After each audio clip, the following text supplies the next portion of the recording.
Well, Twitter user Ed Money Dojo says, smash 100 plus girls, you gotta. It'll teach you a lot about what you don't want in the long run. Plus, you gotta get rid of the itch. Guys with low body counts are thirsty as F. Marry early and you'll always wonder if the grass is greener.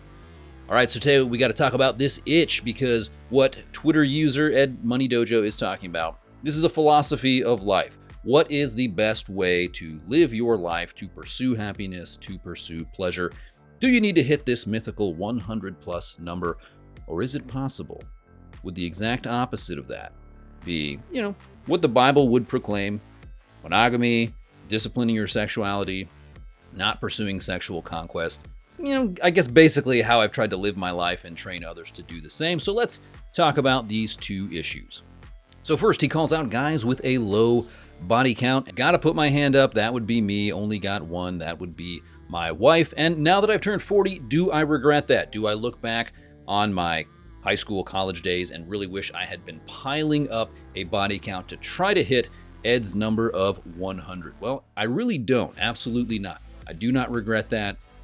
I think that would come with consequences, and it is the exact opposite of what the scripture teaches us. Now, my story, that's just one story, that's just an anecdote, but the good news is there is some research into this topic. I highly would recommend Lisa Wade's book, American Hookup: The New Reality of Sex on the College Campus. When she talks about hookups, she's talking about casual sexual encounters with absolutely no commitment. So let's talk about Ed's advice here. He says that if you could hit this number of 100, it would teach you a lot about what you would like.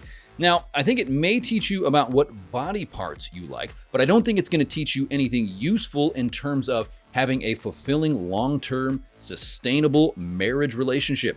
You're not going to learn anything about intimacy. You're not going to learn anything about commitment. It's not going to make you into a more kind, patient, loving person, learning how to be curious about someone else. The focus here is getting as many novel sexual experiences as possible. And then the question I've got to ask is, would you want to spend your life with somebody who spent their first 25, 30, 35 years accumulating as many sexual experiences as possible, looking at every single person out there as a possibility for one more body count, if we're going to use that phrase? And how is that going to help have a long-term fulfilling marriage?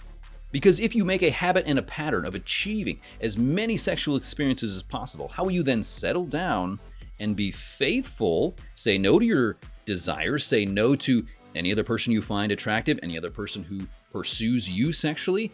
How are you going to do that if you've built a habit of having and pursuing as many as possible? Well, that's going to be pretty difficult.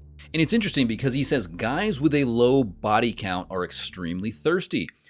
I kind of think that's 100% backwards. I think it would be men, if we build into our lives viewing every single woman as a possible means to achieve our 100 plus body count, I would say those are the men that are thirsty as all get out. Those are the men who are viewing every woman as a possible sexual conquest, not men who are pursuing and building discipline, trying to say no to the urges that their body has, trying to discipline their sexuality.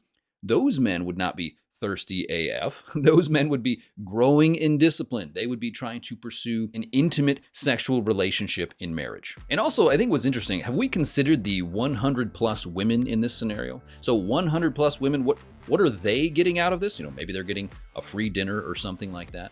Are we considering what's best for them, just to simply use them as means to an end? Well, I think if you want to be a rebel in 2023, if you want to reject our cultural mantra, our cultural values, then discipline your sexuality. Say no to your urges. Ignore this. Be true to yourself. You be you. The scripture is going to push us in the exact opposite direction. It's going to tell us that the desires of our heart, the things that are inside, those are the things that are actually going to corrupt us. And they're going to call us to discipline those desires. And really what we're trying to answer the question of, which is going to be better, novelty or commitment?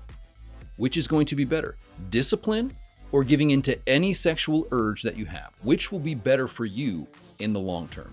Is the chief purpose of men and women, is our chief purpose to experience sexual pleasure, to stack up as many body counts as possible? Well, hit me in the comments. Are you with Ed here and his advice for how you should live your life? Or do you think that reserving yourself for one, disciplining your sexual urges is going to lead to your greater happiness and fulfillment. And check out my video where I documented Lisa Wade's book, American Hookup. Monogamy versus hookup. Kind of went into some details there. Be sure to check that one out. This is Jason for Soulfire. I'll catch you in the next one.